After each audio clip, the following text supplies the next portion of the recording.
जलाराम बापा बोलते हैं ना गुजरात में, वहां पे उनका आश्रम है।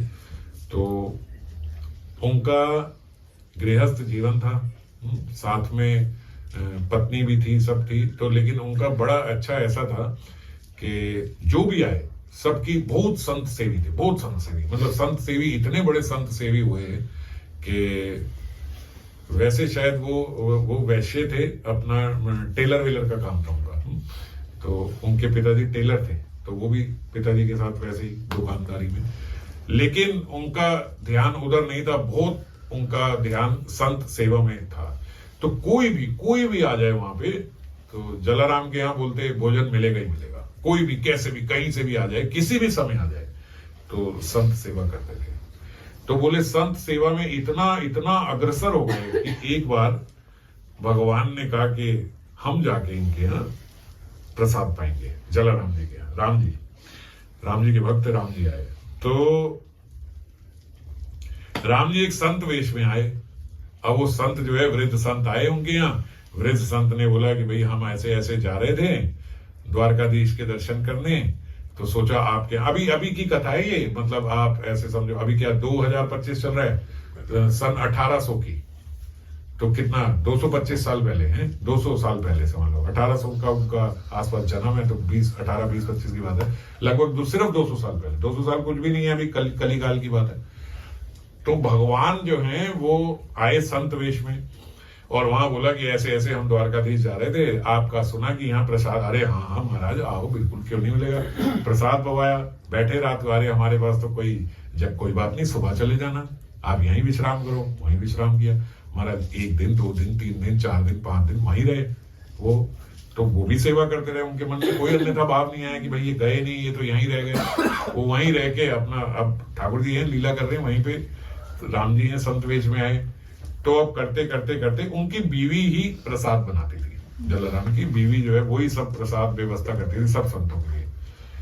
5वें 6ठे दिन महात्मा ने कहा कि भाई अब हम निकलते हैं, बहुत दिन हो गए, हम तो आगे को जा रहे थे, मगर आपसे एक निवेदन था। हाँ जी बोलो, थोड़ी दक्षिणा। हाँ बोलो, आप क्या आपकी सेवा कर सकते हैं। बोले आपकी पत्नी जो है वो बहुत बढ़िया प्रसाद पवाती रही, अब सोचते हैं इसी को साथ ले जाएं, तो प्रसाद वगैरह की व्यवस्था हो जाएगी हमारी। रास्ते में वृद्ध थे वैसे तो, मगर अब कोई वृद्ध भी बोले कि भैया, बोलते जलाराम उस समय लगभग 24-25 साल के थे, तो अब 23-24 साल की पत्नी रही होगी। अब कोई संत आके बोले तो भैया आप कर दोगे उसका हिसाब किताब। अब पता लग गया भाई कितना बड़ा संत था, पत्नी मांग ली इसने। तो उन्होंने कहा अपनी पत्नी को साथ दे दो, तो कहीं भी हम जाएंगे तो ये खाना पका दिए करेगी, बड़ा अच्छा खाना पकाती है, ये तो प्रसाद बड़ा अच्छा देती है। जलाराम जी पत्नी के पास गए, बोले ओहो देखो तुम्हारा तो भाग्य उदय हो गया, इतने बड़े संत महाराज जो हैं वो तुम्हारी सेवा से प्रसन्न हो गए। सेवा की किस लिए जाती है कि महात्मा प्रसन्न हो जाए, और आपकी सेवा आज सिद्ध हो गई। महात्मा कह रहे हैं कि ये साथ में ही रहेंगी और हमारी सारे खाने वाने की व्यवस्था यही करा करेंगे। तो आप से निवेदन है कि आज अब आप इनके साथ। उसने कहा आप मेरे परमेश्वर आप ही हो, आप जैसी आज्ञा करोगे। मैं तो जिस दिन विवाह करके आई थी उसी दिन ऐसा सोच लिया था कि ये देव बिक गया आपको, आपने संत सेवा में लगाया, आज आप कहते हो कि केवल इन्हीं संत की सेवा में लग जाओ, मैं चली जाऊंगी साथ में। तो बोले जाओ, आपका भाग्य उदय हो गया, अब मैं यहाँ रह के सेवा करूंगा, आप इनकी सेवा में जाओ। संत जी लेके चल पड़े। वो तो राम जी हैं। थोड़ा आगे तक गए, बोलते एक से दूसरे गांव में गए, उन्होंने देखा कि भाई सिद्ध हो गई इनकी भी सेवा, दोनों की है, दोनों पास हो गए।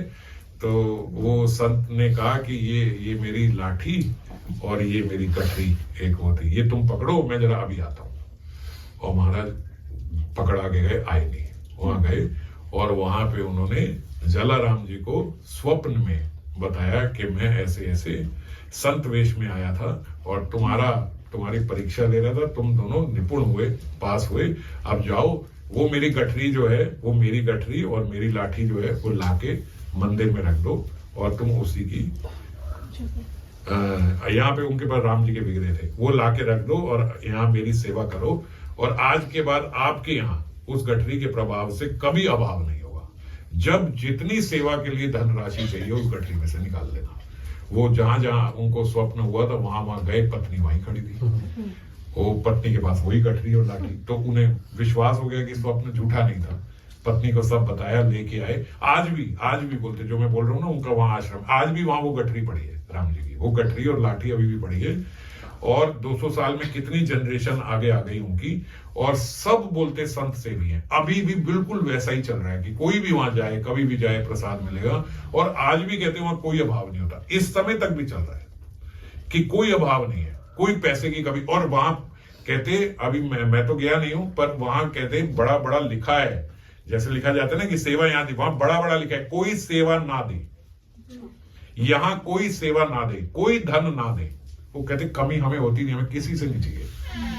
वहीं से राम जी की गठरी से आज भी उनके पास कोई अभाव नहीं है, पूर्ण रूप से सेवा चल। उस समय तो एक बार ही कहते वहीं जलराम जी ऐसे सबको पवाते थे प्रसाद, तो वहां पे कुछ विधर्मी जो हैं वो शिकार करने गए हुए थे ऊंट पे बैठ के, और शिकार विकार करके बहुत सारे जानवर जूनवर इत्यादि मार के, और जैसे ऐसे कपड़े की बोरियां और वो सब गांठ मार के ऊंट में टांगे निकल रहे थे। देखा भैया यहाँ ये है, यहाँ फ्री में खाने को मिलता है, वो सब अपने ऊंट बाहर रोक के वहीं सोचा खाना यहीं खाते हुए चलते हैं।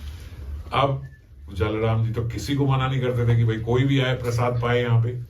अब वो आके बैठ गए, उन्होंने बाहर देखा कि इनके ऊंट में जो गठरियां बंधी हुई है तो खून निकल रहा है। तो वो समझ गए जलराम जी की भाई शिकार विकार करके और ऐसे आए। बोले वो बाहर गए और उन्होंने वही राम जी की लाठी जो थी ना, वो लाठी ले गए और बाहर गए और हरि नाम लेते हुए वो थैले पे ऐसे ऐसे लाठी मारी और बोला उठो उठो उठो उठो, जल्दी उठो जल्दी उठो। बोले जितने खरगोश मुर्गे हिरन जो मारे थे सब उठ के खड़े होके भागने लगे वहां से, सारे के सारे वो जीवित हो गए। कटे फुटे जो थे वो भी सब बिल्कुल जुड़ के बराबर हो गए, सब वहां से भाग गए। और जो वो विधर्मी थे उन्होंने देखा कि ये क्या, हम तो काट काट के उनकी गर्दन लाए थे कि भैया वहां से खून निकल रहा था और कैसे इनके मान रहे, वही जो हमने मारे वो सब निकल के ऐसे उड़ गए भाग गए। तो बोलते उस समय उन्होंने प्रतिज्ञा ली कि जलाराम जी आज के बाद हम कभी जीव हत्या नहीं करेंगे, कभी किसी का मांस नहीं खाएंगे, कुछ नहीं करेंगे, आज के बाद केवल प्रसाद ही पाएंगे। बोलते उनमें से एक ने तो बोला जो ना करे अल्लाह वो करे जला, मतलब हमारे अल्लाह भी जो नहीं कर पाते वो आपने करके दिखा दिया, ऐसा जीवित है। तो ऐसा उनका लाठी का प्रताप, और वो लाठी अभी भी है राम जी, क्योंकि राम जी की लाठी है वो, तो राम जी स्वयं आए थे वहां पे। तो ऐसे ऐसे गृहस्थ रहे हैं महाराज। और कैसे उनके यहाँ कहते एक उनका सेवक था, तो वो अब जैसे ऐसे जुड़ जाते हैं ना बहुत सारे कि भैया इतना सेवा करते हैं करते, तो एक सेवक कहते हैं उनके पास परमानेंट आ गया, जुड़ गया कि भाई मैं आपके साथ ही सेवा करूंगा, आप इतने संत सेवी हो, ये हो वो सब करता। थोड़े वर्ष के बाद उसके मन में आया जलाराम जी महाराज जी कहीं तो थोड़ा तीर्थ सेवन भी किया करो, कहीं तो चले तीर्थ को चले, जैसे हमें हो जाता है ना बैठे बैठे कि चलो यार कहीं वृंदावन चले, कहीं चले, कुछ चले। तो श्रद्धा नहीं होती हम में से बहुत सारे लोगों की, वो घूमने का ही बस अभ्यास है, तो सोचते चलो अब हम इधर उधर कहाँ जाए, चलो वृंदावन चले। तो ऐसे ही उनको भी होगा कि भाई स्नान करने चले, चलो वो आ रही है अमावस्या आ रही है, ये आ रही है, तो प्रयाग चलें, यहीं जहाँ श्रीमद महाप्रभु रुके, तो चलो फटाफट। उस समय तो महाप्रभु नहीं थे, बात की बात है, मगर उन्होंने कहा चलो प्रयाग में वहां पे हम लोग त्रिवेणी में स्नान करके आएंगे।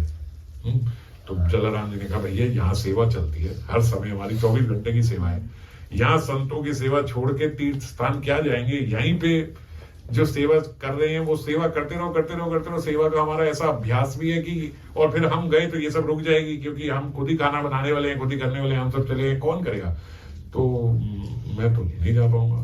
तो वो भी रुक गया।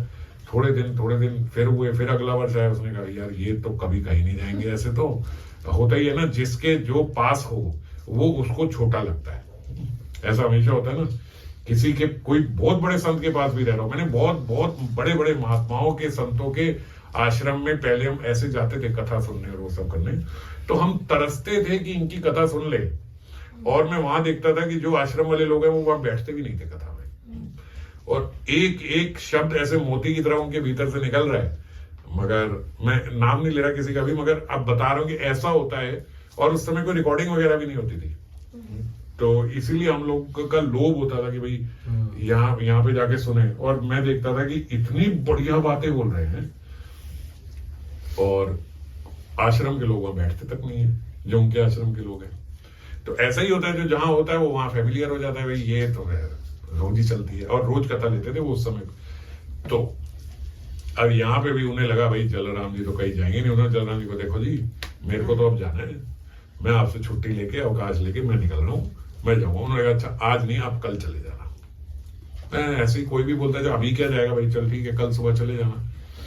अब उसने रात को सोचा है ये कल फिर बोलेंगे कल चले जाना, इन्होंने खुद जाना नहीं, ये मुझे भी जाने नहीं देंगे। तो मैं ऐसा करता हूँ सुबह सुबह एकदम 4:30 5 बजे तो इनका उठने का अभ्यास है, मैं 3:30 बजे इनको पैर वैर छू के वहीं बोल दो ठीक है जी मैं निकल रहा हूँ। उतने में जितने में सोते सोते क्या बोलेंगे और आज्ञा भी ले लूंगा और निकल जाऊंगा।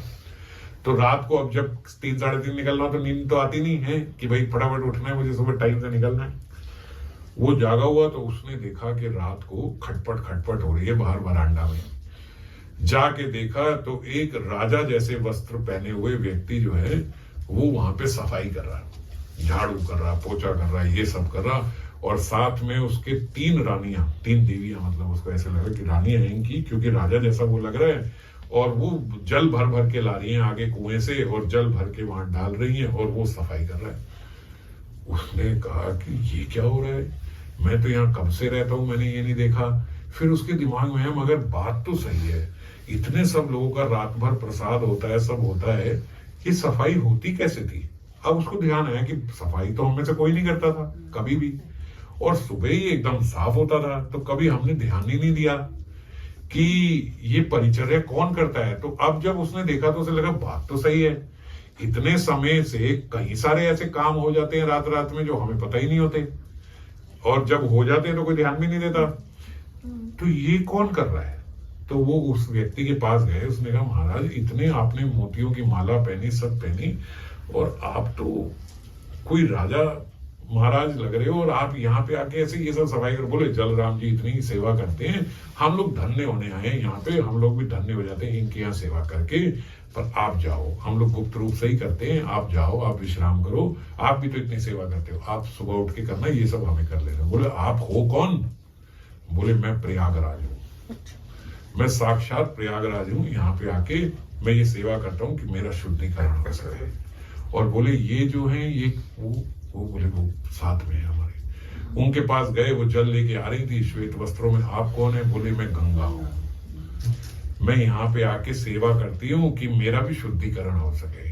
पीछे गए, थोड़े गहरे काले वस्त्र। आप कौन। बोले मैं यमुना हूँ। तीसरी के बाद आप मैं सरस्वती हूँ।